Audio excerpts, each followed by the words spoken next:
തൃശ്ശൂർക്ക് പോവുകയാണ് കേട്ടോ. അപ്പം പൂരം എക്സിബിഷൻ നടക്കുകയാണെന്ന് അറിയാമല്ലോ. ഇപ്പോൾ ലാസ്റ്റ് ഡേയ്സായി, ഇനി കുറച്ച് ദിവസം കൂടിയേ ഉള്ളൂ എക്സിബിഷൻ. അപ്പോൾ നമ്മൾ തുടങ്ങിയ സമയത്ത് പോയിട്ടുണ്ടായിരുന്നു. ഇപ്പോൾ എന്തെങ്കിലും വ്യത്യാസം ഉണ്ടോ എന്ന് നോക്കിയിട്ട് വരാം കേട്ടോ.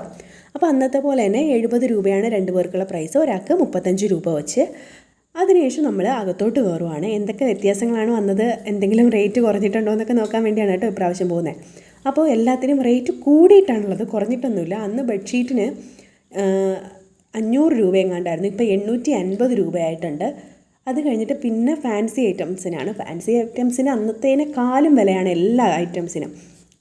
ഈ ചെറിയ ക്ലിപ്പൊക്കെ ഇല്ലേ നമ്മൾ ഫുൾ മുടി ഇടുന്നത്, അതിനൊക്കെ 30 രൂപയാണ്. നമ്മൾ സാധാരണ 10 രൂപയ്ക്ക് പുറത്തുനിന്ന് വാങ്ങുന്ന ക്ലിപ്പ്. പിന്നെ ഈ വാച്ച് ഉണ്ടായിരുന്നു, ഇത് 300 രൂപയൊക്കെയാണ് കേട്ടോ. ഈ വാച്ചുകളൊക്കെ അത്യാവശ്യം ഒത്തിരി കളക്ഷൻസൊക്കെ ഉണ്ട്. എത്ര ദിവസം നിൽക്കുമെന്നൊന്നും അറിയില്ല.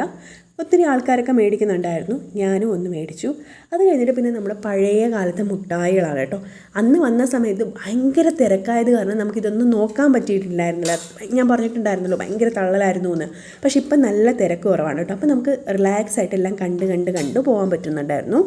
പിന്നെ ഞങ്ങൾ പോയത് ബുക്കിൻ്റെ സെക്ഷനിലാണ് കേട്ടോ. അപ്പോൾ ഞങ്ങൾക്ക് ബുക്ക് മേടിക്കണമായിരുന്നു. കഴിഞ്ഞ പ്രാവശ്യം തിരക്കായതുകൊണ്ട് ബുക്ക്സ് മേടിക്കാൻ പറ്റില്ല. ഇപ്രാവശ്യം ഞങ്ങൾ ബുക്സൊക്കെ മേടിച്ചു. അതിനുശേഷം ഫോട്ടോ ഫ്രെയിം ചെയ്യുന്ന സെക്ഷനിലാണ് കേട്ടോ പോയത്. ഇവിടെ 100, 150, 200, 500 അങ്ങനെ എല്ലാ ഫ്രെയിംസും ഉണ്ടായിരുന്നു. ഞങ്ങൾ കഴിഞ്ഞ പ്രാവശ്യം നമുക്ക് കുറച്ച് ഫ്രെയിം ചെയ്തിട്ടുണ്ടായിരുന്നു. ഇപ്പോൾ ഫ്രെയിം ചെയ്യാൻ വേണ്ടിയാണ് പിന്നെ പോയത്. അത് കഴിഞ്ഞിട്ട് ഞങ്ങൾ പോയത് രാജസ്ഥാനിൽ നിന്ന് കൊണ്ടുവന്ന ആൾക്കാരിട്ടേക്കുന്ന ഒരു ജ്വല്ലറി ഷോപ്പിലാണ് കേട്ടോ. അത്യാവശ്യം റേറ്റ് ഉണ്ടായിരുന്നു ജ്വല്ലറിക്കൊക്കെ. അത്യാവശ്യം എന്ന് പറഞ്ഞാൽ നല്ല റേറ്റ് ഉണ്ടായിരുന്നു.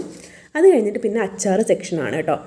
ഇവിടെ ഞങ്ങൾ അധികം നിന്നില്ല, കാരണം നോർത്ത് ഇന്ത്യൻസ് കുറേ നാൾ കൊണ്ട് വെച്ചിരിക്കുന്ന അച്ചാറില്ല. അപ്പോൾ ഞങ്ങൾ പെട്ടെന്ന് അവിടെ നിന്ന് പോയി. അത് കഴിഞ്ഞിട്ട് നേരെ പോയത് ബീഹാറിൽ നിന്ന് വന്ന ആൾക്കാരിട്ടിരുന്ന ഒരു ചെറിയ ഷോപ്പിലാണ് കേട്ടോ. ഡ്രസ്സിനൊക്കെ കുഴപ്പമില്ലാത്ത റേറ്റ് ഉണ്ടായിരുന്നു. ഞാൻ ഇതിൽ നിന്നൊരു പീസ് മേടിച്ചിട്ടുണ്ടായിരുന്നു കേട്ടോ. നമ്മുടെ ചുരിദാർ കട്ടിങ് പീസൊക്കെ കിട്ടുന്നുണ്ടായിരുന്നു, അത്യാവശ്യം നല്ലതാണ് കേട്ടോ.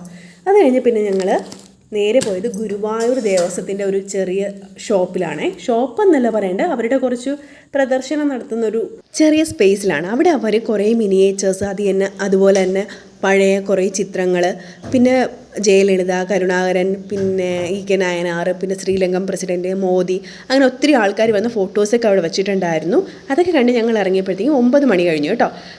എന്നിട്ട് നമ്മൾ നേരെ വീട്ടിലോട്ട് വരുവാണ്. ഇനി വേറൊരു വീഡിയോ ആയിട്ട് വീണ്ടും കാണുന്നവരെ ബൈ.